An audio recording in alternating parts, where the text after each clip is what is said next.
would you get on live? Yeah, y'all want to broadcast everything. They but you know what? Get on live because he needs to be known about it. Yeah, because a lot of these DL men is getting women sick. They like, oh, because somebody had posted the other day, if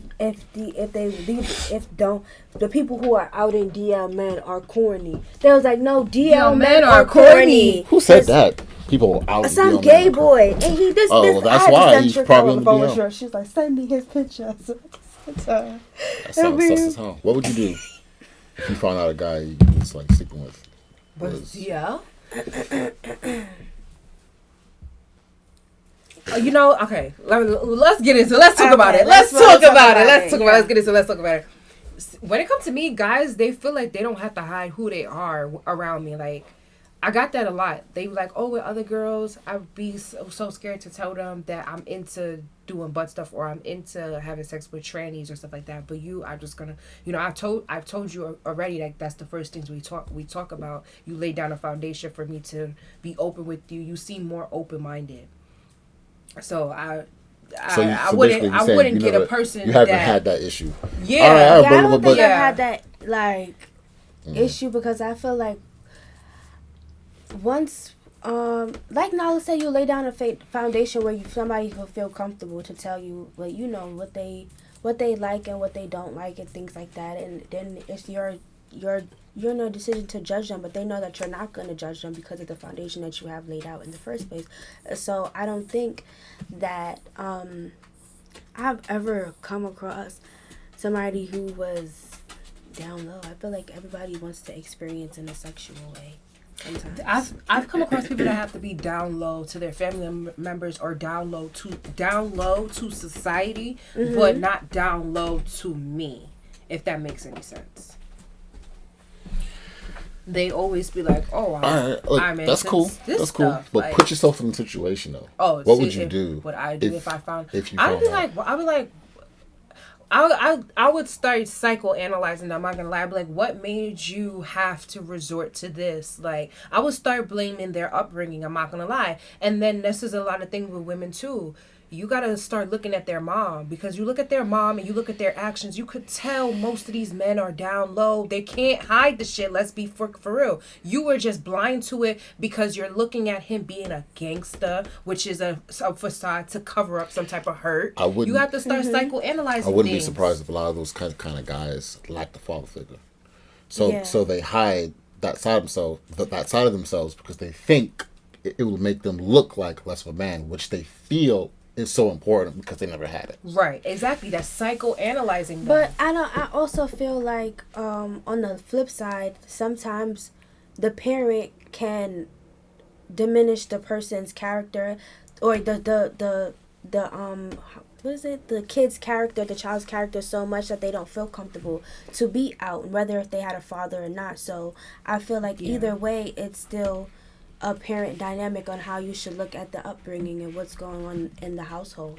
Yeah. And also about what about these children never even met their actual parents? You know what I mean? What if they're in the foster system and they even if you're in the foster system, you still be able to go to school. So what if your school environment leads you to a thing in your mind where you say that you can't be free and you can't be even if you're not with the foster parent, your school environment a lot.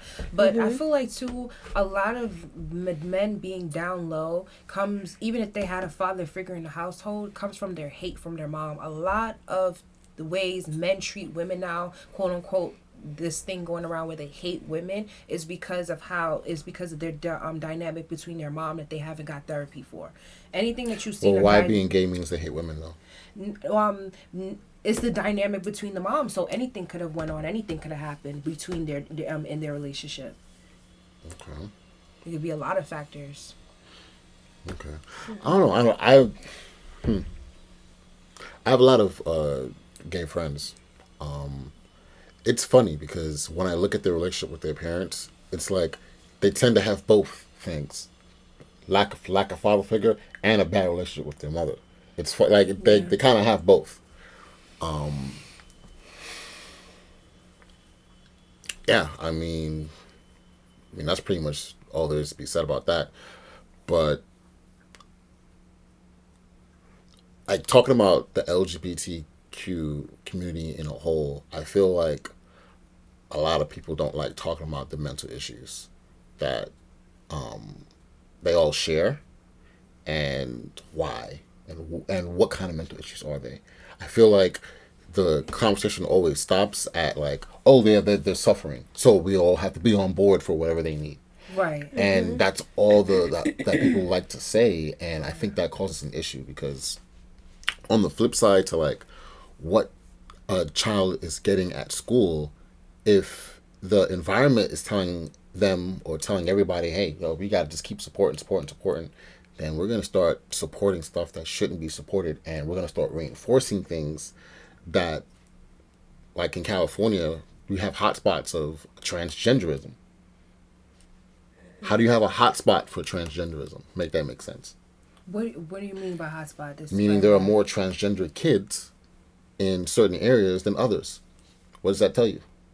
That it's a social construct. Yeah. And that they're choosing that lifestyle from a young age, and when you look at the hotspots, it's usually because of how that area is being run.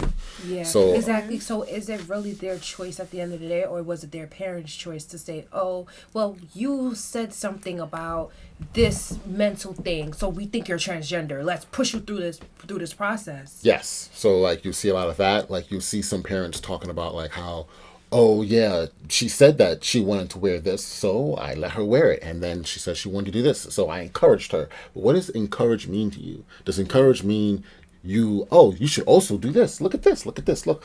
You don't have to get a whole bunch of different options for your child if they said they want to wear like one male Halloween costume and they're a girl. You don't have to start saying, oh well, just because she wanted to be Spider-Man for Halloween doesn't mean she wants to be a man.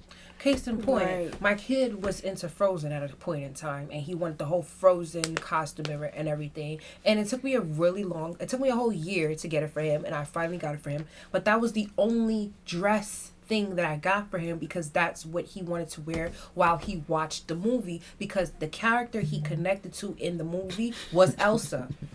So that was his connection to wanting to sing and act and be into that type of character. That didn't mean that my child brain was fathomizing that he wanted to be a girl. Yeah. So you stop it at certain points. Yeah, that's pretty interesting watching him use that dress as an outlet, not just to watch the movie, but to, like you said, encompass Elsa. Like he's like he was Elsa now. He can do the Elsa things. He can be free. When he put on the costume, like, he had the wand. He had the power. Yes. Right. And when he took it off, he wasn't that anymore. Exactly. And anyone, I don't have kids, but I work around a lot of kids. Anyone who's been around a lot of kids, you see that immediately. Kids do this thing where they like to encompass this thing that they imagine or this thing that they've seen, which is why, we have a lot of children who come out like their parents because that's what they see.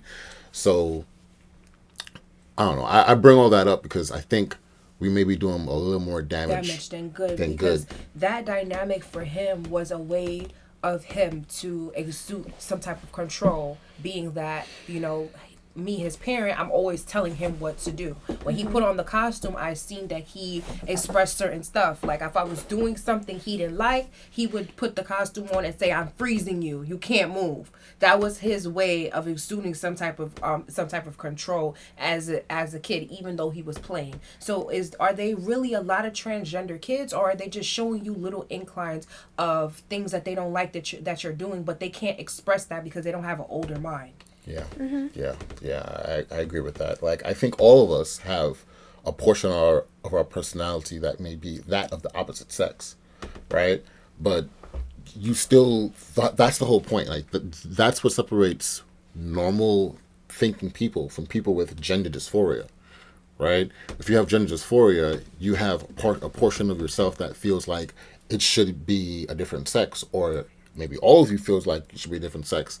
And maybe that's a physical thing. Maybe it's not a physical thing. But at the end of the day, you are an XY or you are an XX, and you don't feel that way.